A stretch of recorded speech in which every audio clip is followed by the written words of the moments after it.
विद्यार्थियों, प्राचीन विश्व की सभ्यताओं के अंतर्गत हम देख रहे थे प्राचीन मिस्र की सभ्यता के विभिन्न आयाम।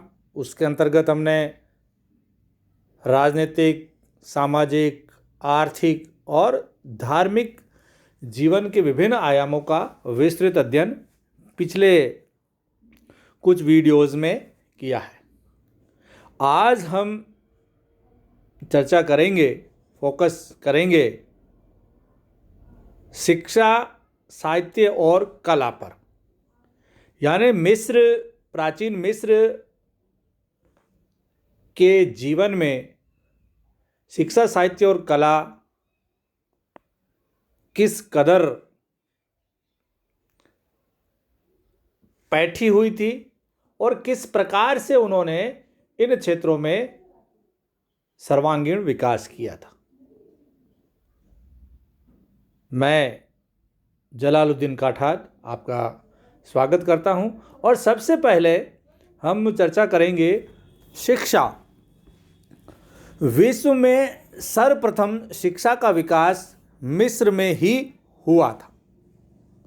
पहले बच्चे पुरोहितों के पास मोहल्ले में ही पढ़ने जाते थे। उसके बाद सरकारी स्कूलों में शिक्षा प्राप्त करते थे। सरकार की ओर से मुख्य पुरोहित सारे देश में शिक्षा की व्यवस्था करता था। समय समय पर सरकारी अधिकारी पाठशालाओं का निरीक्षण करते थे। उस समय मंदिर ही शिक्षा के प्रसिद्ध केंद्र थे। उन्हीं को विद्यालय कहा जाता था। सेस और हेलियोपोलिस उस समय के प्रसिद्ध शिक्षा के केंद्र थे। सेस और हेलियोपोलिस। शिक्षा का मुख्य उद्देश्य राजकीय कार्य चलाने के लिए लिपिक तैयार करना था। विद्यार्थियों को वाणिज्य, नैतिक और अनुशासन आदि विषयों की शिक्षा दी जाती थी। मिस्र में स्त्रियों की शिक्षा प्राप्त करने की पूरी व्यवस्था थी। बालकों को मां की तरह योग्य बनने के लिए प्रेरित किया जाता था। एक भोजपत्र पर लिखा है, खूब मन लगाकर पढ़ो और अपनी मां की तरह शिक्षा से प्यार करो। यानी महिलाओं की स्थिति बहुत उच्च थी इस भोजपत्र के वाक्य के अनुसार।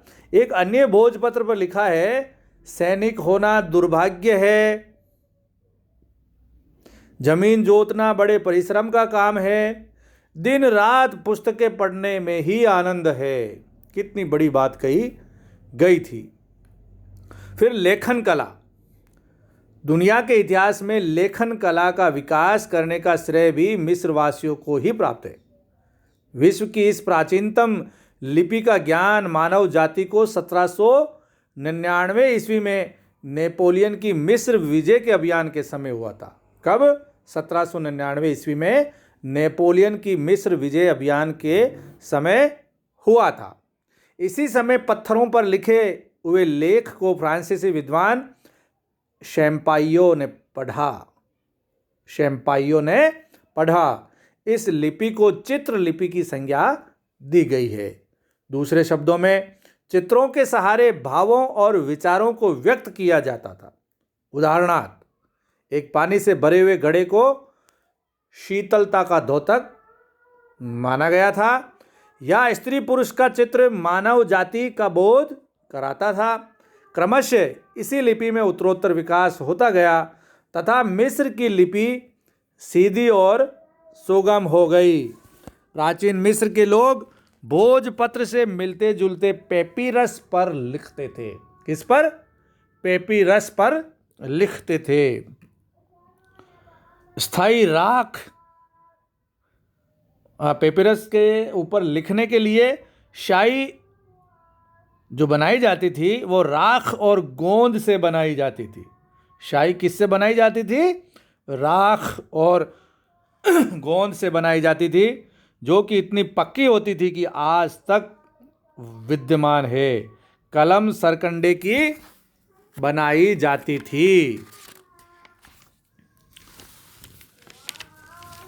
साहित्य, उनके जीवन में अन्य पहलुओं की तरह उनका साहित्य भी धर्म से अनुप्राणित था। यानी कि हर क्षेत्र में धर्म से प्रभावित थे वो लोग, तो साहित्य भी धर्म से अनुप्राणित था। उनके साहित्य में एक मृतकों की पुस्तक प्राप्त हुई है जिसमें मिस्र के शासकों का वर्णन किया गया है। इस काल के साहित्य में दो प्रकार का साहित्य आता है, मृतकों का साहित्य एवं शव रखे जाने वाली संदूकों का साहित्य। ये कब्रों से प्राप्त हुआ है। ये साहित्य पूर्णतया धार्मिक एवं मरणोत्तर जीवन से संबद्ध है अथवा मृत राजाओं के कार्यकलापों का आख्यान है। धीरे धीरे धर्मनिरपेक्ष साहित्य का विकास हुआ। यह गद्य और पद्य दोनों में लिखा गया। जो कुछ थोड़े नमूने प्राप्त हुए हैं वे सिद्ध करते हैं कि मिस्र वासियों ने एक सुंदर साहित्य का भी निर्माण किया था। इस साहित्य में धार्मिक प्रार्थनाओं, प्रणय गीतों, कहानियों, सुभाषितों और शिक्षाओं का बाहुल्य था। उनकी कुछ रचनाओं में प्रमुख हैं अखनाटन द्वारा रचित सूर्य की प्रार्थना। अखनाटन जो राजा था उसने स्वयं एक रचना रची थी सूर्य की प्रार्थना। एक अभागे राजकुमार की कहानी। इन लोगों ने भारत या यूनान की तरह किसी महाकाव्य की रचना नहीं की और न नाटक ही लिखा, पर विश्व के इतिहास में साहित्य निर्माण का प्रथम श्रेय इन्हीं को ही जाता है। महान इतिहासकार हेरोडोटस कहते हैं, संसार के प्राचीन साहित्य और शिक्षा के क्षेत्र में कोई ऐसा देश नहीं है जिसकी तुलना मिस्र से की जा सकती है। कला कौशल। प्राचीन मिस्र का इतिहास मानव जाति को कभी प्राप्त ही न होता यदि मिस्र में कला और स्थापत्य का उच्च कोटि का विकास न हुआ होता। मिस्र की कला की तीन प्रमुख विशेषताएं हैं। वह शक्तिशाली है, वह विशाल है और वह गौरवमयी है। तीन क्या विशेषताएं हैं? वह शक्तिशाली है, वह विशाल है और गौरवमयी है। सबसे पहले हम जिक्र करेंगे स्थापत्य कला का। जैसा कि चित्र में आप पिरामिड देख रहे हैं, स्फिंक्स की मूर्ति देख रहे हैं, और पहले जो जिक्र आया इन पिरामिडों के अंदर जो कब्रें हैं राजा महाराजाओं की, उसमें बहुत सारी सामग्रियां हैं। ये हमारे आधार है। जो कुछ भी आज हम पढ़ रहे हैं, देख रहे हैं, उनका आधार इन पिरामिडों के अंदर ये जो त्रिभुजाकार जो स्थापत्य के नमूने नज़र आ रहे हैं, यही मिस्र के पिरामिड है और यही दुनिया के 7 आश्चर्यों में इनकी गिनती की जाती है। विशालकाय पिरामिड जो अभी विद्यमान है प्राचीन मिस्र की स्थापत्य की सफलता के नमूने हैं। वर्गाकार भवन समूह का निर्माण मिस्री स्थापत्य कला की सबसे प्रमुख उपलब्धि है एवं देन है। इस शैली का दूसरा नाम पिरामिड शैली है। पिरामिडों का निर्माण मरणोत्तर जीवन में फराओ की आत्मा की सुख सुविधा प्रदान करने के लिए होता था।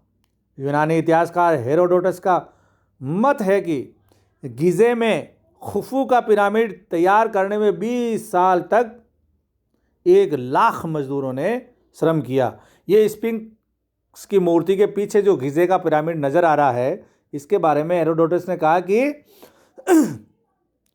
इस खुफू का पिरामिड तैयार करने में 20 साल तक 1 लाख मजदूरों ने श्रम किया होगा। ये 480 फीट ऊंचा, 75 फीट लंबा है। इसमें कुशलता से छांटे गए और कतरे गए 23,04,000 पत्थर ऐसी कुशलता से जोड़े गए कि कहीं भी दरार या टेढ़ापन नहीं है। प्रत्येक पत्थर का वजन 2.5 टन के करीब है।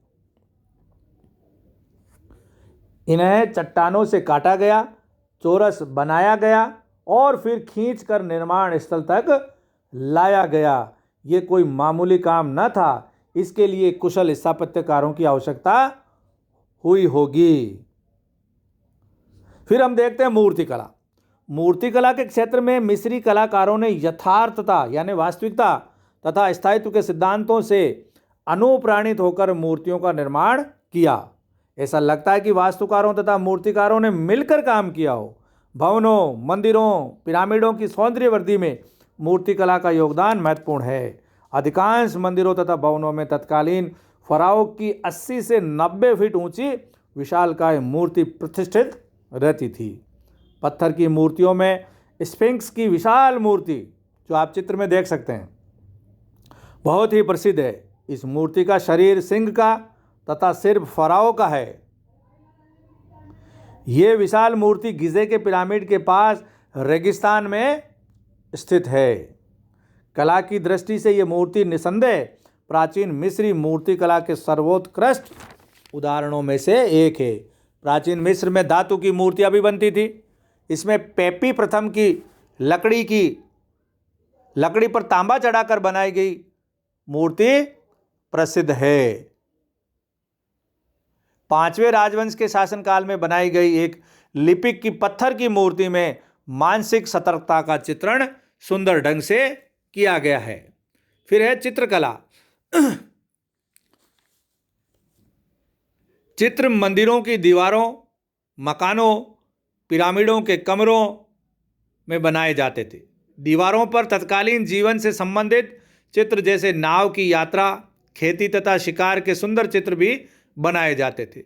जानवरों, पक्षियों तथा मछलियों के आकर्षक चित्र भी बनाए जाते थे। चित्रकारों ने प्राय यथार्थवादी दृष्टिकोण अपनाया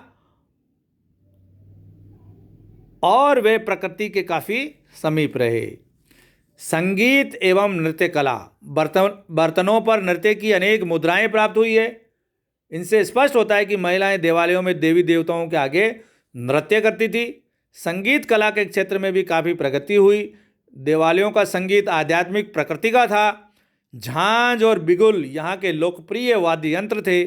उस काल के प्रसिद्ध संगीतज्ञों में अमेनहोटेप, स्नेफेरू, नौफर और रेम रिप्रा आदि प्रमुख थे। फिर है विज्ञान। मिस्र के वैज्ञानिकों का ध्यान सबसे पहले खगोल शास्त्र और गणित ने आकर्षित किया। इसका प्रयोजन व्यवहारिक था। उनके सामने पहली समस्या नील की बाढ़ के समय पूर्व ज्ञान प्राप्त करना था। इसके बाद उनके सामने पिरामिडों और मंदिरों के निर्माण के लिए परिमापन और दिशा इत्यादि का निर्धारण करना था। जमीन की पैमाइश, नहरों के निर्माण के सिलसिले में इन लोगों ने रेखा गणित का विकास किया और इस क्षेत्र में उन्हें सफलता भी मिली। गणित के क्षेत्र में भी उन्हें काफ़ी ज्ञान था। उन्हें 1 से 9 तक गिनती आती थी और इसके लिए उन्होंने चिन्ह बना रखे थे। यदि उन्हें 3/7 लिखना होता तो वे 3 बार 1/7, 1/7, 1/7 लिखते। यदि उन्हें 1000 लिखना होता तो वे एक कमल का फूल बना देते। संसार के इतिहास में पहला पंचांग बनाने का जो श्रेय है वो मिस्रवासियों को ही है। संभवतः 4226 ईसा पूर्व में इन लोगों ने एक पंचांग बना लिया। इन लोगों का वर्ष 365 दिनों का था। 30 दिनों के 12 महीने होते थे तथा वर्ष के अंत में 5 दिन समारोह के होते थे।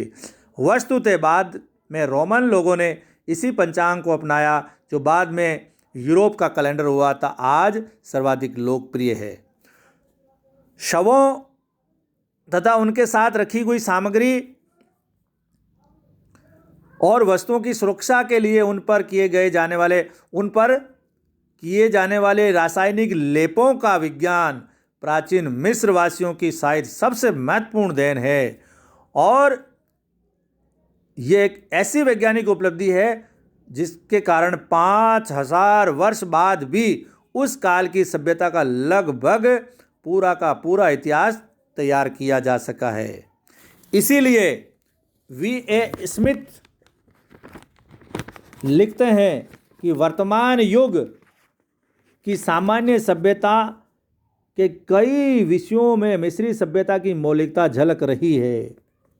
दाढ़ी बनाना, कृत्रिम केश, हेट का प्रयोग, जूते, कई प्रकार के वस्त्र, वाद्य यंत्र, कुर्सी, चारपाई, आभूषण, कि संदूक, दीपक आदि वस्तुएं मनुष्य को नील नदी की घाटी से उत्तराधिकार में प्राप्त हुई है। प्रोफेसर हर्नशाह भी लिखते हैं कि मिस्र ने वे पक्की नींव डाली जिस पर पाश्चात्य जगत की सारी संस्कृति खड़ी है। उसने अनुसंधान किए और आविष्कारों को पूर्णता दी जो मानव जाति की परंपराओं का बहुमूल्य अंग है। तो इस प्रकार हम देखते हैं, अभी मैंने आपको बहुत सारी ममीज़ के चित्र दिखाए, पिरामिड के चित्र दिखाए। ये सारा वहाँ के विज्ञान की उन्नत अवस्था के कारण ही संभव हो पाया, और ऐसा किसी रासायनिक लेप का आविष्कार उसने कर लिया कि 5000 साल बाद जो ममीज़ है, ममीज़ का मतलब डेथ बॉडी को सुरक्षित रखने के सुरक्षित जो संदूकों में रखा गया, उस डेथ बॉडी को ही ममीज़ कहा जाता है, ममी। तो उस लेप के कारण आज भी फराओं की जो के मृत शरीर है वो सुरक्षित है, और उस पर विभिन्न प्रकार के शोध आज भी जारी है। तो ये सर्वविदित है कि मिस्र 5000 साल पूर्व बहुत विकसित अवस्था में था। उनकी धार्मिक, सामाजिक, राजनीतिक चेतनाएं बहुत उच्च लेवल की थी। इसी कारण से आज हम और सारी दुनिया उनको अपना अग्रज मानती है। धन्यवाद। प्रोफेसर जलालुद्दीन काठाद,